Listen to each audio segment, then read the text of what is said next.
Bienvenue dans Confidence d'entrepreneur. Ici, on vous dévoile de l'intérieur ce qu'un entrepreneur traverse lors d'une opération marquante de son parcours. Je suis Thomas Fertin, entrepreneur et surtout dirigeant du cabinet de fusion-acquisition, conseil, finance et transmission. Chaque premier mardi du mois, nous revenons avec un invité entrepreneur sur son parcours tout en faisant un zoom sur une problématique ou une opération qu'il ou elle a dû traverser. Cela peut être une reprise familiale, une transmission, un dépôt de bilan ou bien même le retournement d'une entreprise. Aujourd'hui, nous rencontrons Romain Tiberghien, cofondateur et associé de La Boîte à Moustiques. Nous allons discuter ensemble de son parcours d'entrepreneur et de son utilisation massive des structures d'accompagnement qui l'ont aidé tout au long de son développement et d'ailleurs qui l'aide toujours à développer sa boîte alors qu'elle marche sur deux pieds parce que son co-associé fondateur est à l'autre bout de la France avec l'autre moitié de l'équipe. Nous allons donc étudier quels sont les bons usages à préconiser pour être accompagné dans son développement et comment est-ce qu'on constitue une société à 50-50 avec son meilleur pote alors qu'il habite à 500 km et que aucun des deux n'a envie de déménager. Je vous recommande chaudement cet épisode parce que Romain donne plein d'astuces pour les créateurs mais aussi pour ceux qui veulent s'associer. Je vous souhaite une bonne écoute. Bonjour Romain. Bonjour Thomas, bonjour à tous. Merci de nous accueillir ici à Toulouse au sein de tes bureaux à 10 jours de Noël. Merci beaucoup de t'être libéré. Ouais, écoute, avec plaisir en tout cas, ça me permet aussi moi de me poser. Donc très content de t'accueillir ici. C'est l'objectif. Et je tiens à remercier Jérôme Forest pour la mise en relation. Jérôme, on le rappelle, c'est l'épisode 4 sur le retournement d'entreprise que je conseille à tout le monde d'écouter parce qu'il donne énormément d'astuces de gestion dans le retournement de l'entreprise, mais également de la gestion de projet et gestion de la vie du manager où c'est pas toujours rose. Et il y a des trucs que je mets moi-même en pratique depuis qu'on a enregistré cet épisode, il y a presque un an, à Toulouse aussi. On est là pour parler de toi, de ta société, La Boîte à Moustiques, qui va changer de nom. Absolument, tout à fait. Est-ce que tu peux te présenter, déjà pour commencer, s'il te plaît ? Alors moi, du coup, Romain, je suis marié, j'ai 3 enfants, je suis ingénieur de formation, je suis lillois d'origine, donc moi j'en parle parce que je pense que ça a aussi impacté mon parcours d'entrepreneur. J'ai eu un parcours plutôt dans des positions de leadership, dans un environnement assez industriel, dans des environnements de transformation, principalement dans le groupe Airbus, historiquement. Et depuis, voilà, j'ai monté une société qui s'appelait Ma Boîte à Moustiques, qui va s'appeler Inva Science. En gros, on vient proposer des solutions respectueuses de l'environnement face aux enjeux des espèces invasives. Voilà. On va y revenir largement dans le détail. Avant de rentrer plus dans le détail, justement, comment tu résumerais ton parcours en une phrase à ce stade ? C'est un parcours fait d'aventures humaines, de challenge, d'apprentissage et je dirais aussi de prise de recul et d'écoute.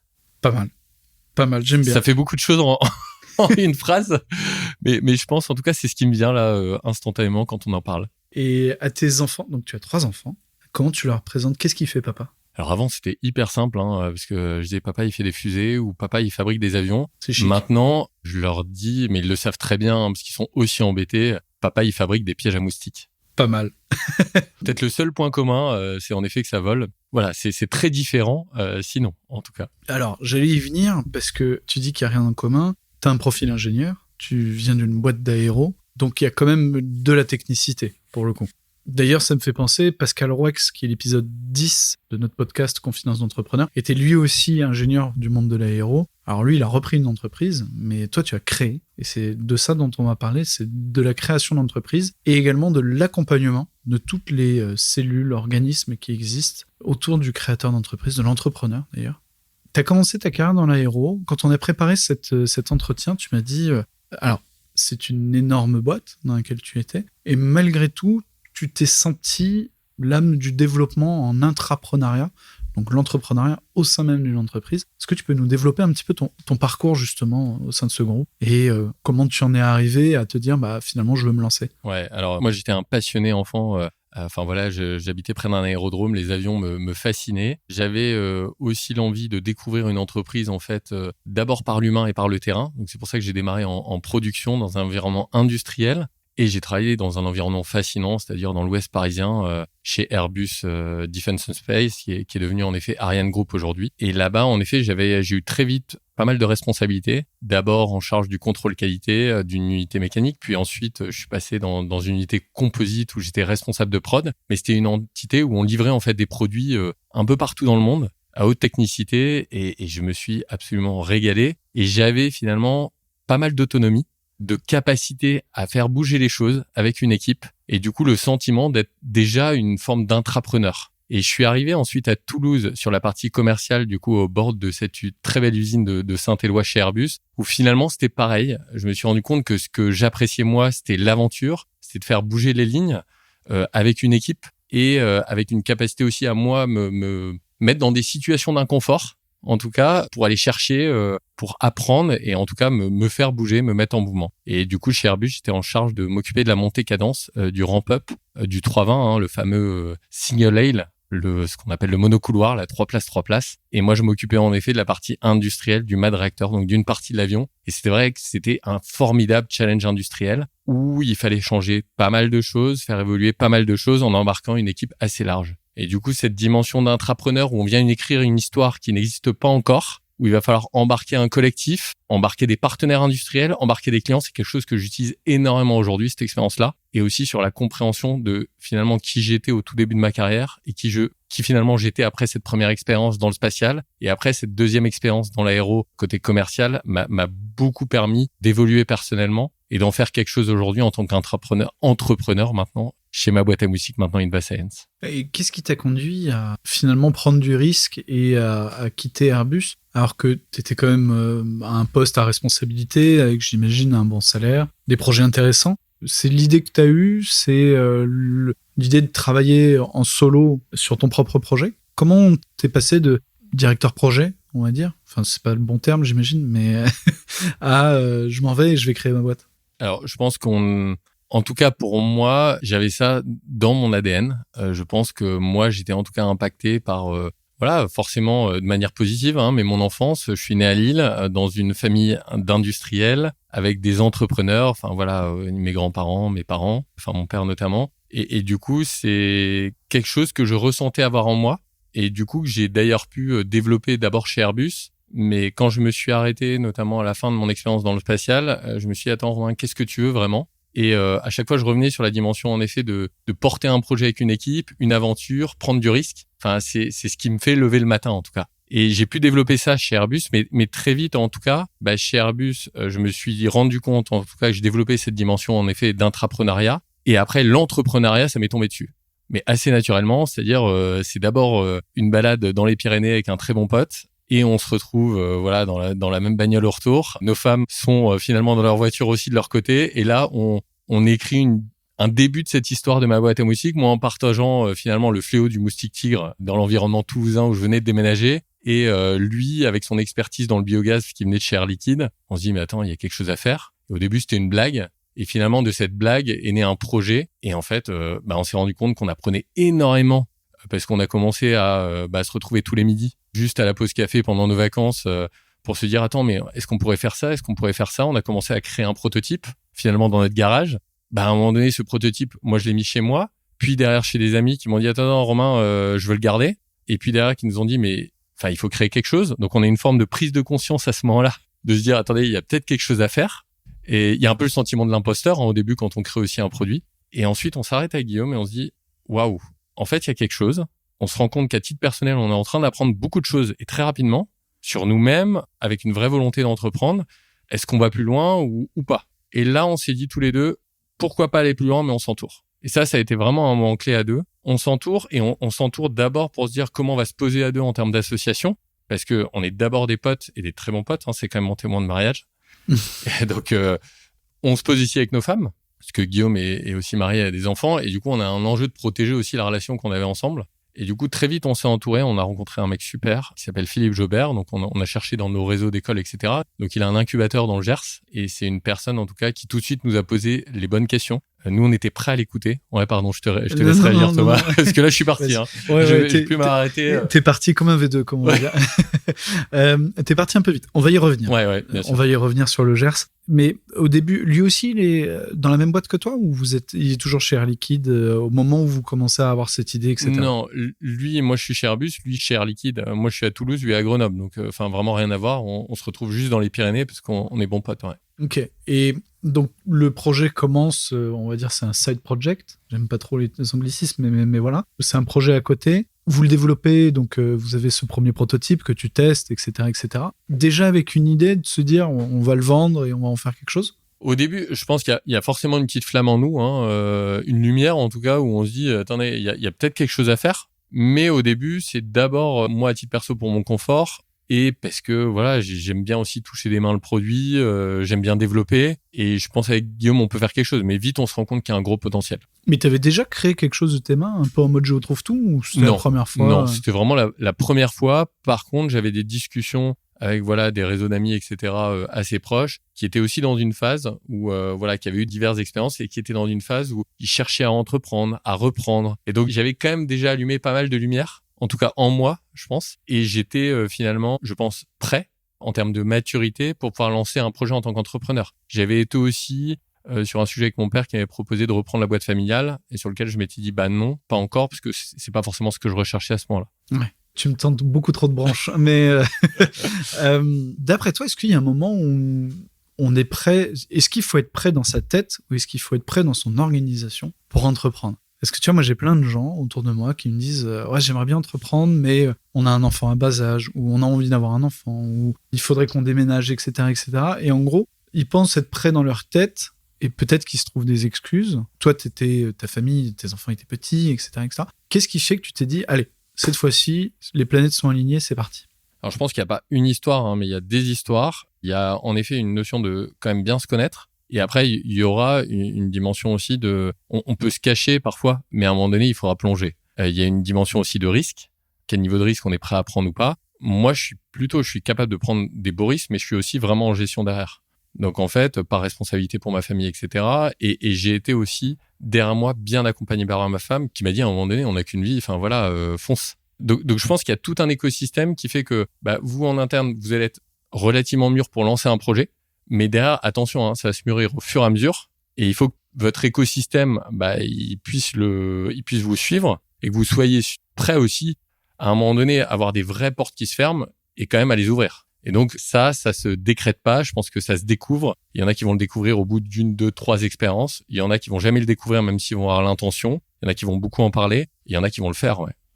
Et combien de temps vous avez tenu en poste avant de décider de partir pour vous mettre à 100% sur le projet? Donc, Guillaume s'est d'abord lancé. Moi, j'avais en effet, je suis aussi construit par des valeurs et du coup, vis-à-vis d'Airbus, j'adorais mon job. Je suis pas parti parce que j'étais frustré du groupe. J'adore ce groupe-là. Et du coup, moi, j'étais engagé en tout cas pour porter une transformation et porter un job, pour une durée. Et du coup, mon but, c'était vraiment de respecter ça avant de pouvoir basculer, en tout cas dans cette aventure entrepreneuriale. Donc, Guillaume a basculé, lui, début 2022. Ouais, c'est ça. Je me remets un peu en arrière. Ça veut dire qu'il a vécu, à peu près 1 an avec ce projet en parallèle de son job. Enfin, peut-être un peu moins. Et moi, j'ai vécu 2 ans avec ce projet en parallèle de mon job. C'est pas ce que je recommande forcément, parce que faut être prêt à me charger quand même, parce que pour moi, c'était, j'avais une vraie responsabilité chez Airbus et il était vraiment question que je la tienne pleinement, mais il était vraiment question que je sois aussi avec Guillaume dans les temps off, c'est-à-dire le week-end, etc., pour supporter cette partie développement de boîte. Mais forcément, j'avais pas les mains dans le cambouis comme lui les avait au début, sur la partie industrielle. Et il te restait des temps off, justement? Non, c'est une période de... Alors, si, j'avais des moments de respiration, parce que je sais que moi, pour bien fonctionner, j'ai besoin de dormir, j'ai besoin de passer du temps avec mes enfants, mes proches, et j'ai besoin de sport. Mais je peux pas dire que j'avais un temps de dingue, et il y a eu des moments où j'ai des formes d'alerte d'un point de vue usure, qui ont pu exister, effectivement. Et ça, il faut... Heureusement que moi, dans mon projet, j'étais pas seul, mais on était à 2. Ouais. Alors ça, c'est un point sur lequel je voulais t'entendre. Donc Guillaume est à Grenoble, toujours. Il n'a pas bougé de Grenoble. Ouais. Toi, tu es à Toulouse, toujours. Tu n'as pas bougé de Toulouse. Ouais. Comment tu arrives à créer une boîte en étant en activité, dans un job qui est... T'es pas fonctionnaire. Enfin, j'ai rien contre les fonctionnaires, mais tu devais te taper des bonnes journées. Avec un associé à l'autre bout de France, Grenoble est quand même particulièrement inaccessible quand on est dans le sud-ouest. J'ai fait 1 an d'études là-bas, donc je suis un peu au courant. La route est longue. Comment est-ce que vous avez réussi à maintenir le dynamisme, maintenir le tempo, maintenir la motivation, maintenir l'esprit d'équipe, alors que vous êtes à 700 km l'un de l'autre, quoi? Je pense que la clé pour nous deux, c'est... déjà, je pensais pas entreprendre avec Guillaume, parce qu'en fait, on venait de la même école d'ingé aussi. Donc, on pouvait se poser la question de la complémentarité. La réalité, c'est qu'on s'est découvert une vraie complémentarité et un socle de confiance. On a une base en termes de valeur et de confiance mutuelle qui est... Enfin, en tout cas, moi, j'ai particulièrement confiance en Guillaume. Je pense que ça nous a permis de bien avancer et aussi de se protéger mutuellement dans cette phase-là. Et donc, clairement, quand Guillaume... on était l'année 2022, c'est vraiment lui qui l'a porté. Et du coup, moi, j'étais là pour l'aider sur certains points, mais avec toutes les limites parce que j'étais pleinement engagé dans mon travail chez Airbus. Et lui a trouvé aussi des supports locaux notamment expérimentés, qui sont venus l'aider dans son expérience pour l'épauler aussi. Qu'est-ce que c'est expérimenter ? Expérimenter, c'était notamment quelqu'un qui s'appelle Jean-Luc, qui est venu l'aider à prendre du recul sur la partie industrielle, parce qu'on lançait la partie industrielle au niveau de la boîte. Et c'est quelqu'un qui avait été entrepreneur avant. En parallèle de ça, nous, dans les années 2022-2023, on était déjà lauréat finalement de Réseau Entreprendre. Et du coup, on avait aussi un accompagnement à 2 par un membre du réseau à la suite du parcours amont. On pourra peut-être revenir dessus. Mais ces moments à 2 avec un entrepreneur qui s'appelle Arnaud, c'est moments juste géniaux. C'est-à-dire, c'est qu'1 heure, mais il va vous poser les bonnes questions et vous allez repartir, vous, avec plein de questions pour vous permettre aussi de vous aligner à 2 et de mettre les vrais sujets sur la table. C'est-à-dire, est-ce que tu vas bien ? Enfin voilà, est-ce que Romain, tu vas bien ? Est-ce que Guillaume, tu vas bien ? Quels sont vos sujets ? Et du coup, nous permettre de réfléchir. Et ça, cet ADN aussi, à 2, d'avancer avec d'autres et d'aller prendre du feedback des autres et d'accepter de se faire aider d'une certaine manière, ça a été clé pour nous. Ouais. Comment vous avez fait pour le Réseau Entreprendre ? Alors là, c'est purement technique. Vous êtes encore une fois très espacé géographiquement. Il y en avait un des 2 qui venait. C'est Réseau Entreprendre Toulouse déjà ou Grenoble ? Alors, c'est Réseau Entreprendre Toulouse. Donc, la société a été créée à Toulouse. C'est vraiment l'écosystème toulousain qui nous a énormément aidé et de la région. Hein.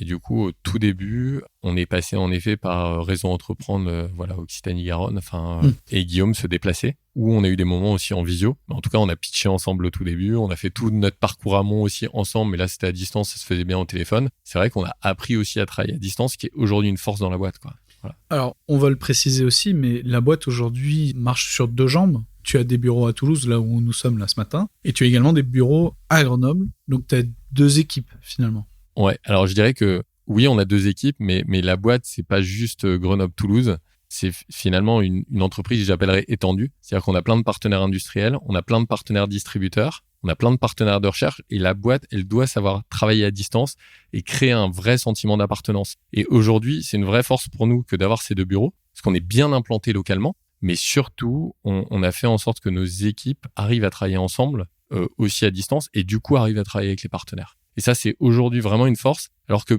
pas mal de personnes au début de la création de la boîte l'ont vu comme un risque. Et ça permet aussi d'avoir des moments de respiration et aussi des périmètres bien gérés entre Guillaume de son côté, moi du mien. Guillaume va être plutôt sur une partie industrielle, opération et recherche, quand moi, je vais être plutôt sur une partie commerciale, marketing. Bon, même si c'était pas mon métier historiquement. Mais ça permet, je pense pas qu'en fait, travailler au quotidien ensemble, ça aurait peut-être été plutôt un sujet de besoin d'alignement permanent, alors que là, on prend vraiment plaisir à avancer ensemble. On a des besoins de se retrouver aussi pour réfléchir sur la stratégie moyen terme de la boîte ou s'aligner sur des vrais sujets, entre guillemets. On prend plaisir à se faire accompagner. Là, on est dans un booster côté aussi Réseau Entreprendre. On a ces besoins-là, mais c'est plutôt une vraie force pour la boîte et c'est peut-être quelque chose à découvrir pour certains aussi, d'avoir 2 entités avec des associés à distance, mais qui arrivent à travailler ensemble. Et en termes d'équipe, comment tu fais ? Il y a la boîte à moustiques Grenoble, la boîte à moustiques Toulouse. Il n'y a qu'une seule boîte à moustiques. Non, il n'y a absolument qu'une seule boîte à moustiques. Hein. Donc maintenant, InvaScience. Voilà, il y a 2 sites, mais il pourrait y en avoir un 3e demain à l'étranger ou autre. Ce serait pas un sujet.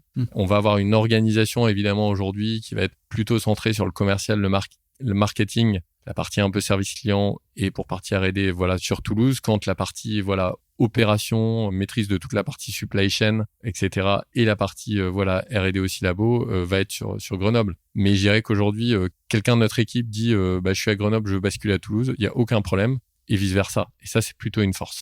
C'est quoi, selon toi, le jour 1 de ton aventure entrepreneuriale ? C'est une bonne question. C'est une très bonne question. Je pense quand même la rencontre avec Philippe Jobert dans le Gers, qui nous a vraiment posé la question de l'association à 2. En fait, notre aventure entrepreneuriale, c'est d'abord une aventure humaine. Il y a un 2e point qui me revient forcément, c'est la première vente aussi. Parce qu'en fait, on est des ingés et d'ailleurs, nos coachs côté Réseau Entreprendre, ils nous ont énormément poussé, en tout cas sur le fait de dire les gars, c'est bien, vous savez développer des produits, etc. Vous les avez testés d'un point de vue efficacité par des autorités indépendantes, vous savez gérer des projets, etc. Mais maintenant, il va falloir vendre, il va falloir savoir vendre. Et du coup, je pense qu'on nous a bien mis ça dans le crâne. Et je pense que c'est aussi le but de ce type d'accompagnement, c'est d'arriver à finalement d'avoir l'effet miroir permanent par différentes personnes qui vont vous permettre de grandir et de prendre conscience de où vous en êtes et ce que vous avez encore à écrire, quoi. Bon allez, on va ouvrir le chapitre sur les structures d'accompagnement. Je reviendrai sur mes autres questions plus tard, mais la perche est trop belle pour ne pas être saisie. On l'a dit, vous n'étiez pas tout à fait du monde de l'entrepreneuriat et de la gestion d'entreprise. Vous avez tout de suite voulu vous adosser à des structures d'accompagnement. Donc, il y a des incubateurs, on y reviendra plus tard, mais il y a aussi le réseau entreprendre, le CJD, la PM, etc., etc. Peut-être qu'on peut revenir sur l'histoire de l'incubateur dans le Gers, parce que Toulouse, Grenoble, Gers, ça commence à faire beaucoup de destinations géographiques. Est-ce que tu peux nous expliquer comment ça vous a aidé à vous structurer, à vous lancer au départ, ce fameux incubateur? Et ce rôle de coach, c'était quoi son rôle En effet, alors je parle du Gers parce que je me rappelle de ce premier déplacement avec Guillaume là un matin pour les rencontrer, je crois un samedi matin, du coup Philippe Jobert qui avait son petit incubateur en effet dans le Gers. Il nous a d'abord expliqué que c'était globalement le centre de la France, qui vivait en plus dans la capitale du Gers. Mais le but c'était d'abord en fait une rencontre pour nous, pour se dire on a besoin d'avoir un peu l'effet miroir d'un entrepreneur qui accompagne et qui a accompagné des structures pour nous dire voilà où on en est et nous aider à réfléchir. Mais c'est pas Philippe Jobert, finalement, c'est quasi un coach, une belle rencontre, mais c'est pas encore un incubateur. Par contre, il nous a permis de cheminer sur principalement l'association, sur sortir notre premier produit d'un point de vue industriel, nous pousser à commencer à le vendre, à réfléchir à ça, à le tester de manière indépendante, en tout cas à nous faire réfléchir pour passer les premières étapes et surtout derrière nous dire les gars maintenant si vous voulez vous faire entourer, il faut passer côté par exemple réseau entreprendre. Et lui était au réseau entreprendre. Et du coup, nous a préconisé en tout cas de faire le parcours Amont, ce qu'on a fait.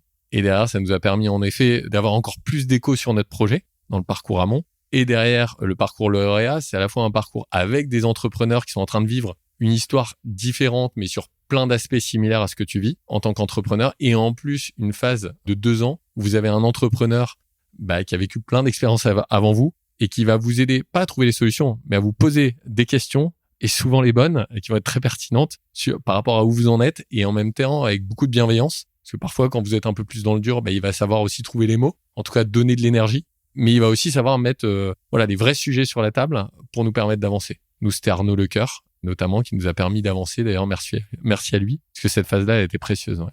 Alors, je continue l'autopromo, j'en profite. Mais il y a un épisode spécial dédié au réseau entreprendre dans l'émission hors série La boîte à outils. N'hésitez pas à aller l'écouter. On parle pendant une trentaine de minutes du réseau entreprendre. On le présente avec Sébastien. Pour ceux qui veulent plus de renseignements sur le réseau entreprendre. Donc, finalement, vous avez été incubé. Alors, je parle pas du Gers, mais de manière générale, où vous avez démarré directement avec le réseau entreprendre, plus l'incubateur. Comment ça s'est passé? La première étape, en fait, pour nous, c'est on a cherché à chaque fois à se dire, par rapport à où on en était, quels étaient les outils à notre disposition et comment, en fait, on avançait avec d'autres et pas seul. La première étape pour nous, c'était en effet créer une boîte, créer un premier business case, prendre aussi ce côté effet miroir par des entrepreneurs. Et là, le réseau entreprendre est formidable pour ça. Il vous permet déjà... il faut être prêt à l'accepter quand même. Il faut être prêt à écouter réellement, à se mettre un peu à nu. Mais il vous permet d'avancer et personnellement et à 2 en tant qu'associé et de faire progresser aussi votre boîte par rapport à où elle en est. De la faire monter en maturité. Ensuite, l'étape d'après pour nous, ça a été de se dire, mais clairement, on ne sait pas vendre. On n'a pas ce modèle-là. Et là, il y a un incubateur sur la dimension innovation en région et notamment à Toulouse, qui est l'incubateur Nouveau, qui nous a permis vraiment de faire un coup de boost sur la partie market et commerciale. C'est-à-dire que l'incubateur Nouveau a vraiment cette capacité nous a permis, en tout cas nous qui étions ingénieurs, de vraiment travailler cette dimension à la fois financière, commerciale et marketing avec des experts et des mises en relation, quoi. Et cette phase-là a été importante pour nous. Elle a été conclue par une première levée de fonds, qui n'était pas une grosse levée de fonds, mais où derrière nous, quand vous recevez votre première LOI, que vous captez absolument rien et que vous avez l'impression un peu de vous faire avoir aussi, en fait, il y a quelqu'un à côté de vous qui va savoir vous coacher ou vous orienter vers les bonnes personnes pour dire comment j'avance sur ces dimensions-là. Voilà. Et ça a été aussi un moment clé pour nous, cette première incubation chez Nouveau. On a fait, on le verra, une accélération aussi chez Nouveau derrière. Et on a aussi été accompagné par Occitanie Invest. Donc finalement, on a passé les différentes marches qu'on peut nous proposer, en tout cas en Occitanie, sur l'écosystème de l'innovation. Et chaque étape, en fait, chaque coaching ou, je dirais, incubateur nous a permis de grandir sur une dimension en particulier, quoi. On a parlé également du CJD, de l'APM. Est-ce que pour toi, c'est pareil, des organismes, des associations qui te font évoluer, toi en tant que dirigeant ou ton entreprise? Les incubateurs, les accélérateurs, etc., tels que Nouveau, tels que Occitanie Invest, ces mécanismes-là, c'est très orienté quand même sur la partie business au sens large. à 360 degrés. Il y a un peu d'introspection, mais quand même moins que ce qu'on va retrouver côté CJD et APM. Et Réseau Entreprendre. Et Réseau Entreprendre. Réseau Entreprendre, c'est vraiment la première brique qui permet de poser où on en est, où est-ce qu'on veut aller ensemble, etc. Le CJD, finalement, alors moi, je fais pas partie du CJD, mais Guillaume, mon associé, voilà, en fait partie. Je pense que ça lui permet de relire une partie de son parcours, une partie de son mode de fonctionnement au quotidien et de grandir avec d'autres entrepreneurs par des principes de co-développement, etc. Moi, au niveau de l'APM, ce que je suis venu chercher là après 50 boîtes, c'est-à-dire, la boîte se développe, j'ai besoin, moi, d'avoir des moments de respiration à titre personnel pour réfléchir sur des thématiques qui peuvent être diverses, mais qui vont alimenter à la fois ma dimension parfois personnelle, mais aussi ma dimension personnelle.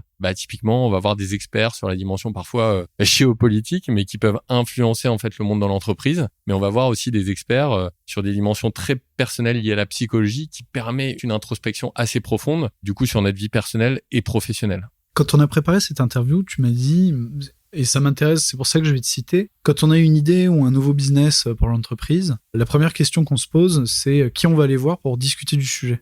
Ouais. Alors ça, peut-être que j'ai une chose à transmettre aujourd'hui. C'est une rencontre à l'époque que j'avais fait chez Airbus où on m'avait dit « Romain, c'est quoi l'entraide pour toi ?» Et c'était une réflexion qu'on avait eue en équipe. Et en fait, l'entraide, la majeure partie du temps, moi, a priori, première fois quand on me dit l'entraide, c'est aider l'autre. Et du coup, toute la réflexion a été de dire oui, mais aider l'autre, finalement, c'est assez simple. Et d'ailleurs, c'est quand on parle d'entraide, on dit je vais aller aider la personne à côté de moi qui peut galérer, etc. Non, l'entraide, en fait, c'est aussi accepter de demander de l'aide et de lever la main. Et en fait, je pense que dans l'entrepreneuriat, ça demande aussi de mettre sa fierté de côté. Et je pense que pour moi, en tout cas dans mon parcours, pour avancer, évidemment, il faut savoir prendre des décisions. On va pas avoir les mêmes réactions. Je veux dire, il y a un incendie, il faut réagir vite. Et là, il n'y a pas de question de prendre du recul, de réfléchir, etc. Non, c'est pas la question. La question, il faut savoir aller vite.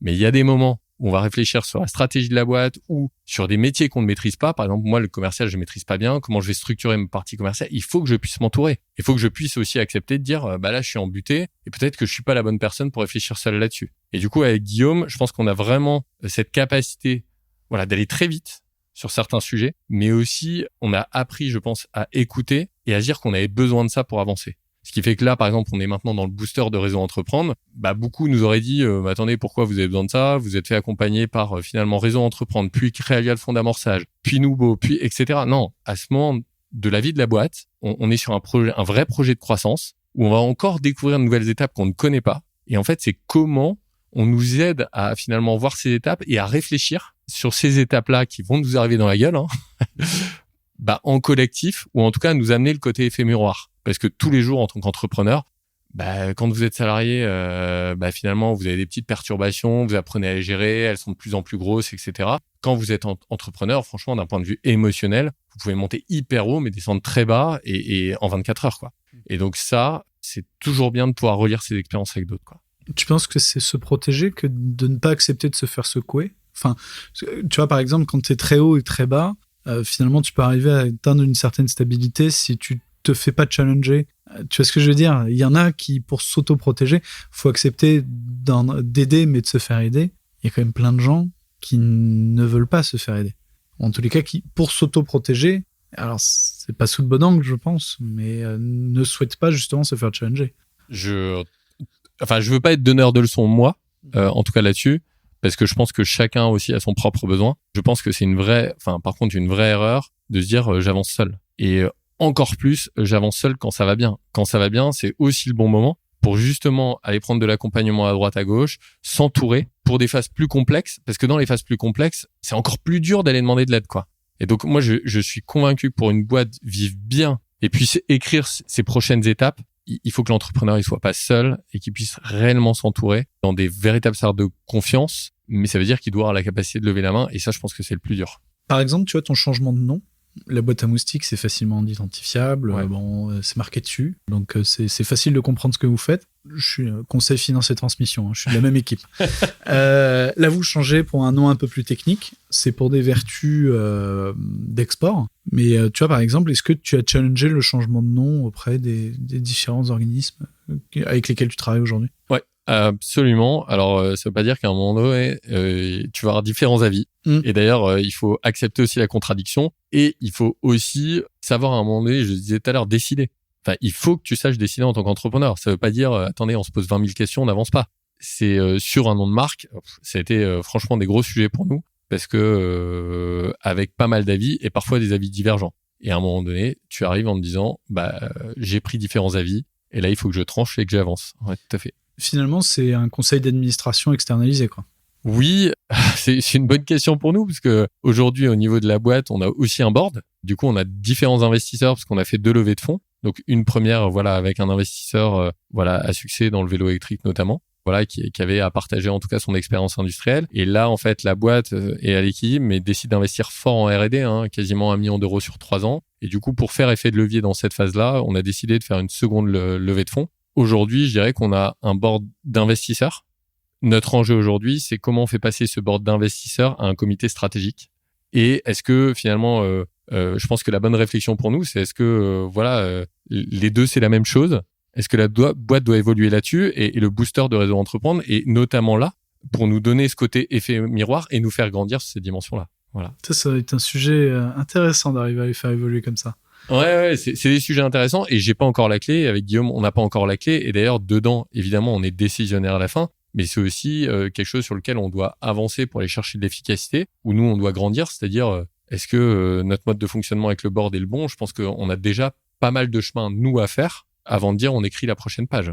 Tu vois, ma femme que j'adore plus que tout, qui est expert comptable, qui a éventuellement du coup des formations professionnelles liées à ses études et à son parcours. Dès que je lui parle d'une de mes idées, elle identifie instantanément, et c'est un certain talent que je lui reconnais, les limites, les freins, les risques, etc., etc. Parfois, est-ce que tu penses pas que de confronter toujours tes idées à des gens qui ne sont pas forcément de ton secteur, ça peut pas tuer des bonnes idées dans l'œuf? Encore une fois, il faut savoir qui on est. Je pense que la clé, c'est cette capacité un peu de relecture interne, de se dire, qui je suis aujourd'hui? Est-ce que j'ai vraiment conscience d'une partie de mon inconscient? Je pense qu'au fur et à mesure de notre carrière, on apprend un peu plus à comprendre réellement qui on est. Mais j'ai encore plein de choses à découvrir. Moi, je sais que j'ai une capacité à avancer, Guillaume aussi, avec une grosse agilité et à décider. Et je pense qu'on a une vraie dimension entrepreneur au sens on est capable d'écrire une histoire. Il faut plutôt qu'on arrive, nous, à se focus sur certains sujets. Donc moi, ça va pas être mon sujet. Mon sujet personnel, j'ai une capacité d'entreprendre, de prendre des risques, etc. Mais j'ai ce besoin, en tout cas à titre personnel, de relire certaines expériences et aussi à des moments de décider. Des avis, je peux en avoir plein. Ce qui est important, c'est qu'à la fin, j'ai une forme d'alignement sur ma décision. Parfois, c'est entre une mauvaise ou une très mauvaise. Au moins, je sais pourquoi j'ai pris la mauvaise et je suis aligné avec la décision que j'ai prise et je sais passer à la suite. J'ai pas de regret derrière sur ce que j'ai fait et je peux faire des erreurs et en fait, c'est OK. Comment est-ce que tu différencies un réseau associatif d'un accompagnement classique, d'un cabinet de conseil ou d'un coach, par exemple? Est-ce que vous faites appel à des coachs, d'ailleurs, ou des cabinets de conseil? Pour moi, la clé, ça reste l'objectivité. Comment on va chercher une vraie objectivité? Et le côté associatif, en fait, la personne, elle n'est pas investie dans votre boîte. Elle est là pour te donner de son temps. Après, il y a des dimensions d'ego aussi, fonction des personnes qu'on va rencontrer, mais ça, je pense qu'on arrive à le sentir. En général, c'est des personnes aussi à qui on a donné à l'époque et qui ont envie de transmettre, mais qui transmettent par plutôt une approche de coaching ou de questionnement, etc., parce qu'elles sont passées par là. Là, je pense que c'est le plus puissant, le plus efficace, quoi. Les approches typiquement de conseils, je les oppose pas. Les approches par exemple, on va avoir aussi parfois du conseil externalisé sur telle ou telle méthodologie. Ça va vous permettre de passer un step sur un sujet en particulier plus technique. Mais par rapport à vous-même, où vous en êtes, je trouve que le côté objectivité est très intéressant. Et justement, est-ce que tu penses qu'il y a un cap que tu n'aurais pu ne pas franchir sans avoir fait appel au préalable à toutes ces associations et organismes? Est-ce que tu penses que, alors l'histoire aurait été différente, mais si tu n'avais jamais rencontré le Réseau Entreprendre, etc., est-ce que tu penses qu'il y a un cap que vous auriez jamais réussi à franchir? Alors, je crois profondément à la résilience qu'on a avec Guillaume, à deux. Enfin, déjà en tant qu'équipe, et parce qu'il y a un socle de confiance, etc. Je pense plus qu'on aurait mis plus de temps et qu'on serait planté, par exemple, sur le début de l'association, sur le début de notre pacte d'associés, on aurait fait plus d'erreurs qui nous auraient plus handicapés et à un moment donné, c'est peut-être notre santé aussi physique ou mentale qui aurait pu être impactée plus tôt, plus rapidement. Donc ça, je sais pas le réécrire, mais je crois quand même profondément à notre résilience et quand on a ça en tant qu'entrepreneur, c'est juste, je pense, du temps qu'on aurait vraiment perdu. Et après, les incubateurs, vraiment, il y a la dimension, conseil sur la dimension personnelle et il y a la partie technique. Je pense que l'incubateur Nubo sur la partie vente nous a vraiment permis de passer un step parce que c'était notre besoin, parce qu'on n'avait pas du tout ça dans l'ADN. Mais là, on est un peu plus sur la dimension technique, finalement. Tu vois, moi, il y a un discours d'Emmanuel Macron qui m'avait marqué à l'époque, en juillet 2017, il me semble, quand il y a eu l'inauguration de Station F à Paris. Il avait fait tout un discours sur justement l'accompagnement des startups, qui est extraordinaire. Il y a un écosystème incroyable en France, beaucoup mieux que dans d'autres pays, Startup Nation, etc., etc. Et il disait que c'est à la fois une force, mais ça peut éventuellement devenir une faiblesse également, parce que les startups sont extrêmement aidées. Et à partir du moment où elles atteignent certains stades, notamment le stade de la PME, généralement, elles se retrouvent toutes seules. Il n'y a plus rien pour les aider. Et finalement, elles se retrouvent assez démunies. Et c'est ce qui fait qu'on a un taux de casse au-delà de 3 à 5 ans des startups qui est assez important. Est-ce que tu partages cet avis? Alors, c'est un discours de 2017, donc il est un peu vieux maintenant. Mais est-ce que tu es d'accord avec cet avis du fait qu'il manque peut-être quelques organismes pour continuer le tremplin au-delà de la startup, ou pas du tout? Je pense déjà que, en tout cas pour nous, une des clés, c'est de se dire, on est associé à une startup, mais en fait, on est une PME. Du coup, dès le début, on a posé assez fort avec Guillaume qu'on veut construire une boîte qui dépend pas en permanence de fonds et qui atteint son seuil de rentabilité. Donc, et je pense qu'on a été bien aidé par aussi les incubateurs pour prendre conscience de ça, mais c'est quelque chose qu'on pose très fort et qu'on a posé très fort dans la boîte aussi avec les équipes. On veut pas vivre de levée de fonds en levée de fonds. Notre vision, elle est aussi d'avoir une vraie autonomie financière. Et typiquement en 2024, on était déjà chez nous, en tout cas à l'équilibre. Si on a fait une nouvelle levée de fonds, c'est simplement pour renforcer les fonds propres et préparer la boîte à continuer d'investir en R&D. Mais sur notre business, de vente, on a déjà notre rentabilité associée, quoi. C'est simplement parce qu'on porte un projet de croissance qu'on va aller plus loin. Je pense qu'il y a une vraie attention à dire, est-ce que les business plans, moi j'ai quand même vu beaucoup de boîtes, notamment dans l'écosystème, où je me suis dit, quand on me présentait le business plan et les ambitions, je me dis, franchement, j'y crois pas. Enfin, j'ai du mal. Et moi, j'ai besoin de me raccrocher à du concret. Et je pense aussi que la partie qu'on appelle Startup Nation, sur certains points, il faut aussi qu'on atterrisse. Ouais. et qu'on ait une forme de recherche de la quand même rentabilité du point d'équilibre plus rapide que ce qu'on a eu fait, quoi. Ça, j'en suis persuadé. Et sur la partie accompagnement, moi, je pense que aujourd'hui, en tout cas, mon point, il serait finalement sur notre boîte, on a besoin maintenant d'accélérer sur la partie internationale. On a eu des premiers outils, mais c'est plutôt des propulseurs dans le cadre de BPI qui étaient très bien. Mais finalement, on aurait besoin de cette partie accompagnement un peu structuré, où là, ça va plutôt être un écosystème de plein de consultants, je dirais, mais c'est moins le besoin que j'en ai. Et j'ai pas trouvé finalement le bon incubateur sur 1, 2, 3 ans dans la durée sur la partie internationale. Et là, c'est un vrai besoin qu'on pourrait avoir. Tu travailles avec Atout France ou pas encore? Alors, Atout France, je suis en tout cas lié à Business France, oui. C'est tout l'écosystème, donc c'est peut-être le nouveau nom. Moi, à l'époque où j'habitais en Chine et en Australie, je travaillais un peu avec Atout France, qui était une sorte d'ambassade pour les entreprises françaises pour pouvoir s'implanter dans un pays. Donc, ils étaient implantés partout et ils aidaient les entreprises françaises à s'implanter. Nous, en fait, oui, on est interfacé avec la team France Export. Je pense qu'il y a eu un travail pour essayer de regrouper les acteurs. Maintenant, je trouve que, par rapport à un incubateur, par exemple, sur l'innovation, qui va bien nous aider à passer une étape où il y a un début et une fin, là, j'ai trouvé, par exemple, le propulseur était bien pour la mise en réseau, pour prendre conscience de comment je devais structurer la boîte, mais c'est pas un accompagnement par des entrepreneurs dans la durée. Et du coup, aujourd'hui, on doit piocher dans un écosystème qui est très riche en France, mais qui est pas encore suffisamment structuré pour aider une boîte comme la nôtre. Ou peut-être qu'on ne le connaît pas, donc suffisamment non plus, mais en tout cas, dans l'écosystème, typiquement, on va s'approcher des CCE, on va s'approcher en effet de BPI France, on va s'approcher de la team France Export. Mais je pense qu'il y aurait quelque chose à faire sur ces dimensions-là pour être plus fort. Ouais. Est-ce que tu es impliqué dans des associations? Est-ce que tu es aujourd'hui membre du Réseau Entreprendre, par exemple, pour redonner un peu de ce que tu as eu? Je suis toujours chez Réseau Entreprendre, mais là, on est encore dans un parcours de formation, donc le booster, c'est-à-dire dans le cadre d'un projet de croissance qu'on porte avec Guillaume. Donc, on est accompagné encore dans cette phase d'accompagnement, mais évidemment, j'ai vocation derrière à transmettre. Je pense que je prendrai beaucoup de plaisir dans cette phase-là, et pour moi, ça fait partie de l'ADN de Réseau, mais je pense qu'on n'a même pas besoin de le dire, en fait. Moi, j'ai envie de le faire parce que j'ai vu tout ce qu'on m'a permis, en tout cas, de prendre conscience. Et c'était clairement un accompagnement clé. Et aujourd'hui, je fais partie aussi, en effet, de l'APM. Et c'est le début pour moi, dans cette phase de découverte des experts et de mon groupe APM, mais qui permet aussi de relire certaines situations personnelles. Est-ce que tu peux présenter rapidement l'APM, parce qu'on l'a pas fait? L'APM, alors je suis certainement pas la meilleure personne pour en parler, parce que j'ai démarré moi il y a 6 mois. L'APM, finalement, c'est une association qui permet à des managers de rencontrer un certain nombre d'experts sur différentes thématiques pour continuer de progresser. En tant que manager, pour mieux comprendre en tout cas sa dimension perso, pour mieux comprendre l'écosystème dans lequel on évolue, et aussi pour continuer de maintenir une dimension de co-développement. C'est-à-dire qu'on va avoir des groupes d'une vingtaine de personnes. Je pense qu'il y en a 5 à Toulouse. Ça va être en général des entrepreneurs qui vont avoir une boîte avec un certain nombre de salariés et qui vont chercher eux-mêmes aussi à relire leurs expériences, à comprendre où ils en sont et à progresser en collectif, quoi. C'est l'association pour le management. Absolument. Voilà.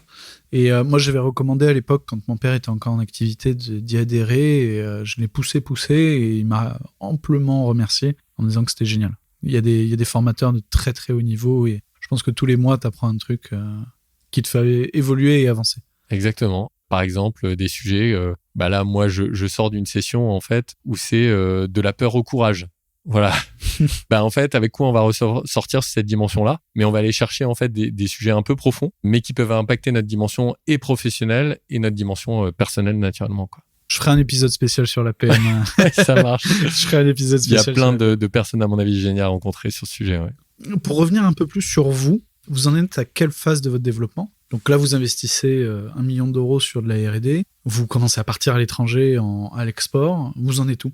Alors, en fait, la société, donc, créée en 2021, 2022, premier exercice, on fait une centaine de milliers d'euros, on met un produit, finalement, on fait tester un produit, donc ce qu'on appelle un piège à CO2, c'est quoi, hein ? C'est grosso modo, c'est le principe du biomimétisme, donc on va copier le comportement d'un humain pour attirer des moustiques, juste pour expliquer le contexte initial. Donc au début, la boîte, c'est un monoproduit, et du coup, c'est quelques premières ventes via des distributeurs. En 2024, on est passé de 100 000 euros, grosso modo, à 2 millions, un peu plus de 2 millions d'euros de chiffre d'affaires, où maintenant on a 2 marques, 2 réseaux de distribution, donc un réseau pro et un réseau retail, où on va distribuer nos solutions avec vraiment une dimension d'accompagnement, puisque le moustique tigre, c'est complexe. Et aujourd'hui, la société, comment elle se projette, finalement, on a vocation à devenir un leader, en tout cas, pour proposer en tout cas des solutions innovantes et responsables sur les espèces invasives et en particulier le moustique tigre, en développant nos marques pas seulement sur le marché français, mais en Europe et dans le monde, et puis avec des monoproduits, mais des gammes de solutions pour les espèces invasives et en particulier pour le moustique tigre. Donc aujourd'hui, la société, elle fait 2,5 millions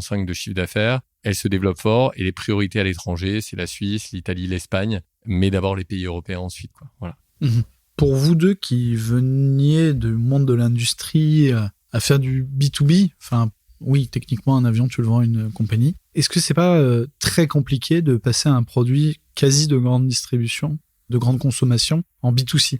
Parce que finalement, le client final, alors, il y a des municipalités. C'est vrai qu'on n'a pas présenté la société, mais tu as 2 clients types. C'est les municipalités qui veulent chasser le moustique tigre et le particulier / professionnel restaurateur qui veut profiter de sa terrasse ou de sa piscine. Ouais. Quelles étaient les difficultés que vous aviez eues, vous, à passer au quasi B2C, quoi ? Ce qui est très important, là, l'incubateur, typiquement, Nubo a joué tout son rôle en disant, clairement, nous, on n'accompagne pas les sociétés B2C. Et du coup, ça a été posé très clairement, c'est-à-dire que nous, on est d'abord une société B2B2 quelque chose. Et ça, c'est important parce que ça a vraiment structuré la boîte dans son approche commerciale, à qui on vend, à qui on parle. Évidemment, il faut parler au client final, mais il faut parler d'abord à son distributeur et il faut structurer un modèle de distribution. Ça, on était incapable de le faire seul. Et donc, l'incubateur Nubo nous a permis de prendre conscience de ça. Et on s'est aussi fait accompagner sur des dimensions commerciales par parfois des commerciaux externalisés qui avaient cette expérience forte, mais qu'on savait pas encore complètement payer, pour permettre de structurer cette partie distribution. Et on a avancé par étapes. On n'avait pas cette compétence ni cette expérience, clairement. Oui, parce que c'est vrai qu'on l'a pas dit, mais aujourd'hui, vous vendez à des installateurs ou des magasins type Leroy Merlin, etc. Vous n'êtes pas en contact direct avec les clients finaux. Non, on n'a pas vocation à être en contact direct avec les clients finaux, c'est-à-dire qu'on a 2 marques, une marque pro qui est maintenant la marque, anciennement ma boîte à moustiques qui s'appelle Igno, et là où on va en fait passer via des installateurs qui peuvent être des spécialistes anti-nuisibles, des paysagistes et qui vont être formés par notre structure pour utiliser nos produits et bien les implanter et amener le bon niveau de service parce que le moustique c'est complexe. Et sur la partie en effet retail ou je dirais distribution généralisée, on va passer par des acteurs comme en effet Leroy Merlin, Castorama, mais les jardineries, boulangers, etc. Et on va nouer en effet des partenariats de distribution pour distribuer nos produits et le client final, comment il va être conseillé, lui, via une application.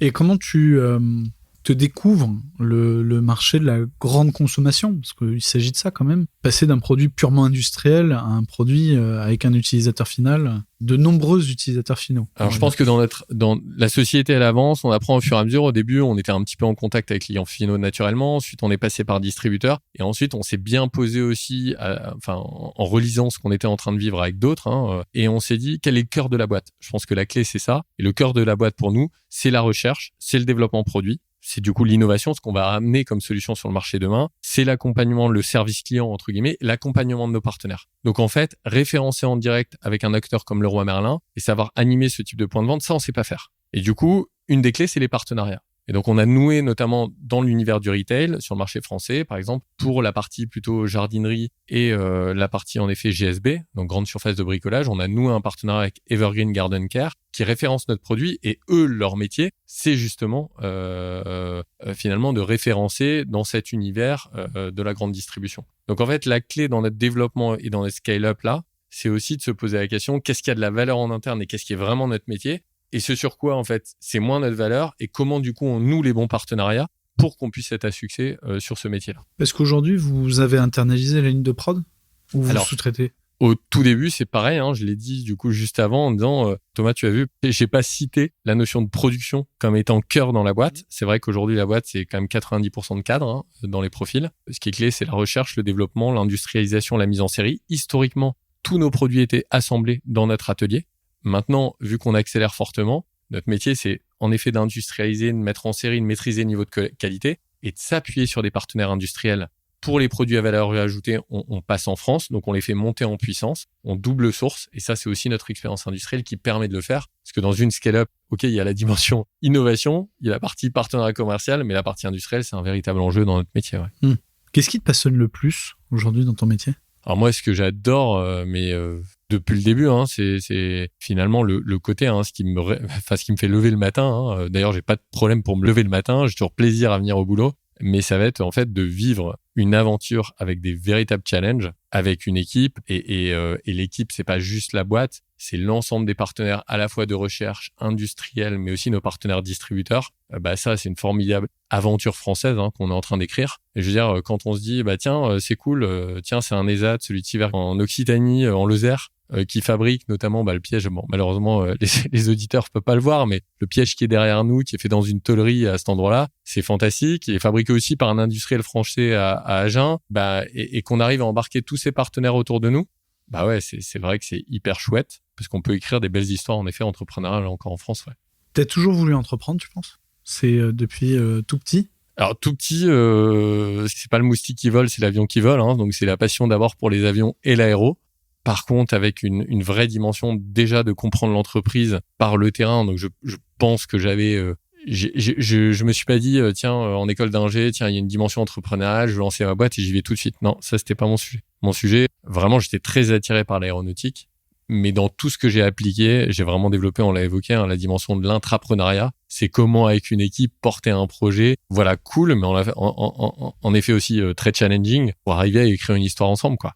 La dimension de l'impact, elle est forte. Finalement, tu arrives à créer des moustiques qui volent parce que je suis arrivé ce matin et j'ai vu qu'il y avait une naissance d'un bébé qui faisait 0,02 grammes et tu m'as expliqué que vous avez votre première naissance de moustique en interne. Est-ce que tu peux nous expliquer ce que vous avez fait? Parce qu'il y en a suffisamment dans la nature. Non. Alors en fait, on peut récupérer en effet des œufs. En fait, les œufs se trouvent malheureusement sur le moustique partout dans la nature. Hein. Il est arrivé en 2004. Maintenant, quasiment toutes les régions françaises sont concernées. En fait, on peut prélever juste à côté de nos locaux en fait un œuf. Alors il faut savoir le voir. Hein. C'est pour ça qu'on est des entomogistes dans l'équipe, des spécialistes de l'insecte, en tout cas du vivant. Et en effet, l'œuf en fait au contact de l'eau. Et dans certaines conditions, va générer une larve. Cette larve va suivre son cycle larvaire pour devenir une nymphe. La nymphe, c'est un peu comme la chrysalide pour le papillon. Et ensuite, on va avoir le moustique adulte, femelle ou mâle, qui va naître. Et du coup, pour nous, c'est en effet très important, au-delà de cette naissance, de bien comprendre le vivant pour développer les meilleurs produits et surtout pour pouvoir éduquer. Parce que la clé sur le moustique, avant les produits, c'est d'abord la pédagogie et la prévention.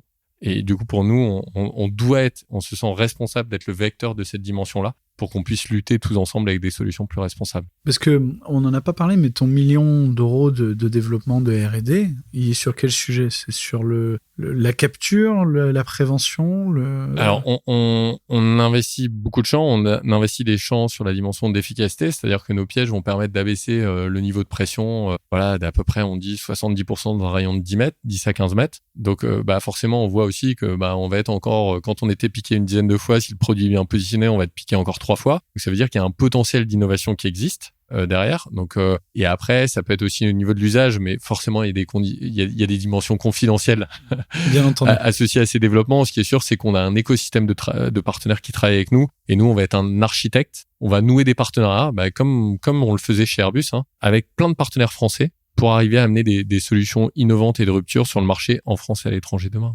Qu'est-ce que tu retires de ton expérience jusqu'à maintenant? Chez ma boîte à moustiques Ouais. / InvaScience ou Ouais. chez toi?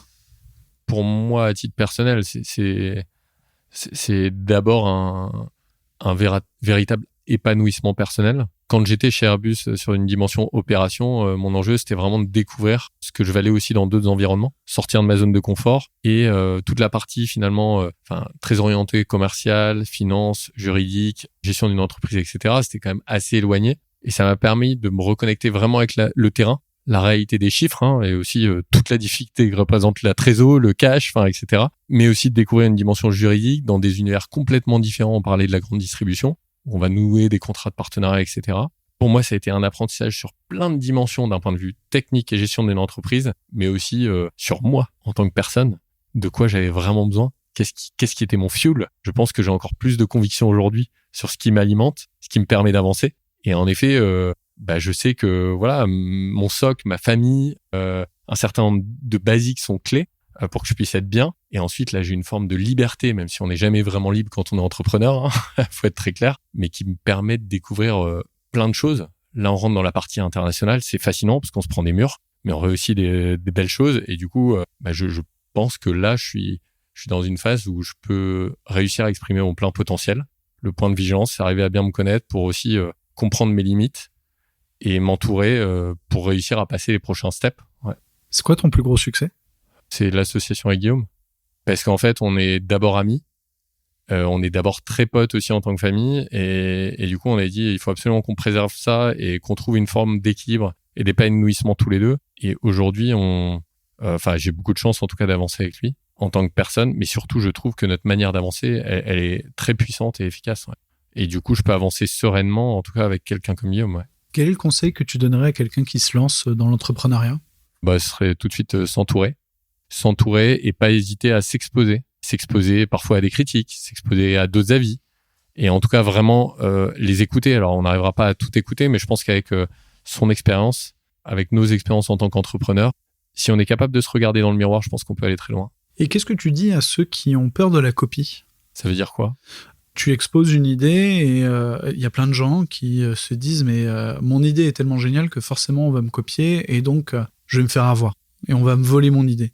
Là, je suis peut-être un peu plus sec. Il faut croire en son idée, ça c'est sûr. Et je pense c'est peut-être que intimement, est-ce que la personne, je pense que la vraie question, est-ce que la personne est vraiment prête à prendre des risques? Je pense que c'est toujours la partie immergée de l'iceberg et je pense qu'il faut aller creuser en profondeur pour comprendre quels sont les vrais freins avant de se dire tiens j'ai peur d'une copie je pense qu'on va avoir plein de sujets pour un entrepreneur qui veut se lancer ou pas. C'est comme quelqu'un qui va faire un voyage à l'autre bout du monde. Il y en a plein qui disent waouh, ça me plairait, ça va être génial. Waouh, c'est trop cool ce que tu fais. J'aimerais tellement. Mais en fait, la vraie question, c'est si vraiment t'en as envie, qu'est-ce qui te bloque aujourd'hui?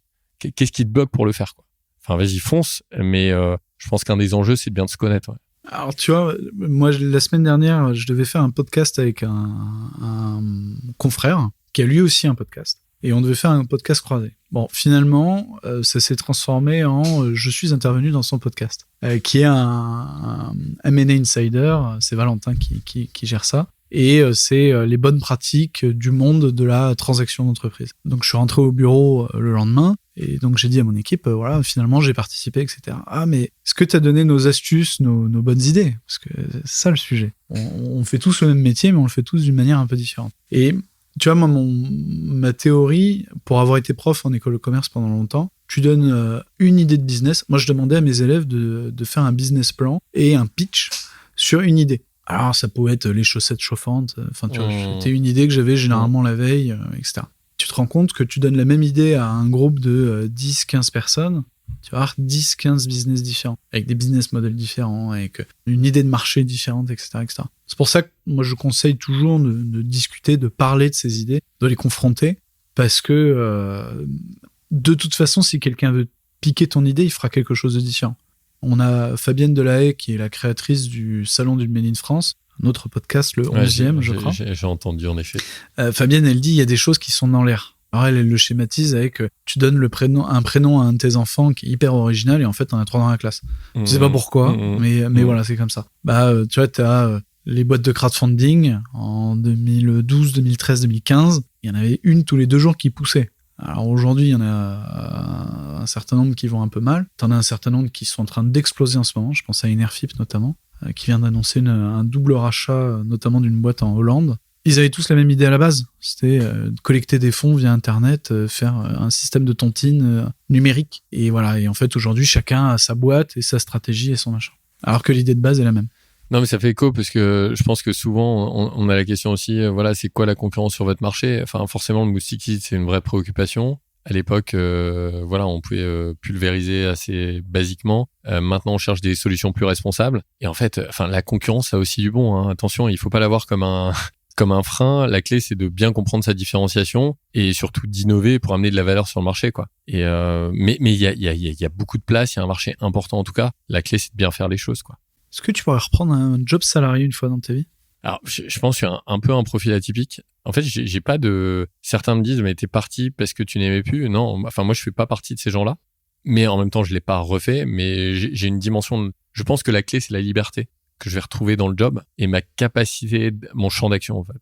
Je pense que la clé, c'est le champ d'action et une forme d'alignement par rapport à qui je suis, ce que je suis et ce que j'ai besoin. Et si je retrouve cet alignement-là avec une vraie capacité d'action, je veux dire, même quand vous êtes entrepreneur, si vous avez des investisseurs, vous pouvez aussi avoir des sujets où il faut apprendre à travailler avec les autres. Donc moi, c'est plutôt, je pense que mon potentiel, en tout cas, je peux l'exprimer dans pas mal de structures. Mais aujourd'hui, je m'éclate dans la structure que je suis en train de porter, le projet que je porte. Ouais. Et est-ce que tu as eu d'autres idées de création de boîte que tu les gardes sur le coude ou tu es tellement focus que de toute façon, il n'y a que le moustique tigre Alors, qui te pas à ce stade en me disant, tiens, j'ai super truc. Je pense que dans mon business et avec Guillaume, on a cette capacité d'entreprendre énormément. On serait capable de créer beaucoup de boîtes dans cette phase-là.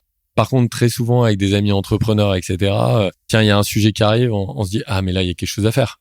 Forcément, en fait, je pense qu'on développe aussi cette capacité à. Mais aujourd'hui, je suis forcément pas mal mobilisé par le projet que je porte. Et donc, je suis assez focus, en fait, sur ce projet-là. Mais je pense que naturellement, on développe une forme de capacité à créer du projet. Et il y a énormément de projets à monter. Ça, c'est clair. Et c'est passionnant et c'est assez kiffant. Ouais. Tu prêches un convaincu. Tu vois ta boîte où et comment dans 10-15 ans ? C'est quoi ta vision à 10-15 ans ? Alors, ce que je vois en tout cas aujourd'hui, c'est vraiment notre enjeu, c'est de devenir un des leaders, en tout cas reconnus sur la partie expertise, notamment espèces invasives, en particulier moustiques, pour la partie européenne, reconnus évidemment pour nos solutions, notre expertise, in fine nos produits, notre accompagnement, avec une société finalement qui est vraiment européenne, internationale, qui est pas française, qui est reconnue pour sa capacité d'innovation.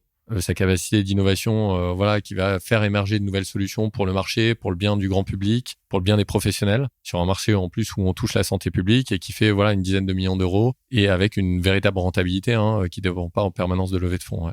Et est-ce que tu as un objectif final ? C'est forcément des questions qu'on se repose en permanence, mais ce qu'on me dit souvent, c'est il y a pas de les boîtes qui n'ont pas de vision, à la fois pour les entrepreneurs, mais pour la boîte, ne s'en sortent pas. Ou s'en sortent moins facilement. Donc nous, on a besoin, je pense qu'on avait fait des premières étapes. On a bien la vision à 3 ans, à la fois personnellement, professionnellement, mais je pense qu'il faut qu'on écrive déjà la prochaine étape et qu'on s'entoure là-dessus. Voilà. Et si tu pouvais parler aux Romains de 2023 qui décident de claquer Sadem du monde de l'aéro, alors je pense que ça s'est fait beaucoup plus convenablement que ça. Ça s'est pas du tout fait violemment comme ça. Mais c'est intéressant le matin où tu t'es dit, bon allez, cette fois-ci j'annonce mon départ. Alors ça s'est pas fait comme ça, mais ça s'est fait en effet progressivement et vraiment pour le coup en pleine confiance, mais c'est plutôt mon profil. Et en bonne intelligence. Et en bonne intelligence, je suis toujours très proche en plus de cet écosystème-là. J'ai en fait fais-toi confiance et t'as raison de prendre du risque, en fait t'as qu'une vie et t'as besoin de ça profondément. Donc moi, j'avais besoin de ça profondément et faire des pas de côté de ce type-là qui sont plus qu'un pas de côté d'ailleurs, c'est génial dans une vie. Et on n'a qu'une vie encore une fois. Moi, j'ai vu aussi pas mal de personnes à 50-55 ans, y compris d'execs dans des grands groupes, qui se sont dit assez frustrés en disant « Waouh, en fait, je m'étais dit que j'avais envie de faire ça, un peu comme le grand voyage. Et en fait, j'ai jamais fait parce que j'étais bloqué, etc. » Et je pense que ce pas de côté amène de la valeur dans les boîtes et nous permet aussi de mieux comprendre les générations qui évoluent, où en fait, on fait plus une carrière forcément dans un grand groupe en permanence. Et il faut arriver à faire ces pas de côté pour apprendre. Il faut arriver à sortir de grands groupes pour peut-être y revenir parfois. En tout cas, faut pas être fermé là-dessus. Mais moi, mon message à tous, c'est écoutez-vous, quoi. Écoutez-vous profondément et sentez cet alignement et acceptez aussi de prendre des risques si vous en êtes capable. Mais en tout cas, moi, je dirais fonce. Et je dirais aussi, t'as de la chance d'avoir cette femme qui t'a accompagné dans ce projet-là. Ouais. On n'en parle jamais assez. Ouais. Merci beaucoup, Romain. C'était très cool. Merci, Thomas. Je remercie Thibaut Dupieris pour le montage et les équipes de Conseil Finance et Transmission pour leur soutien sur cette belle aventure. N'hésitez pas à nous contacter pour nous suggérer des invités ou des thèmes que vous souhaitez aborder. Ce projet n'est pas seulement le mien, je tiens à ce qu'il évolue avec ses auditeurs.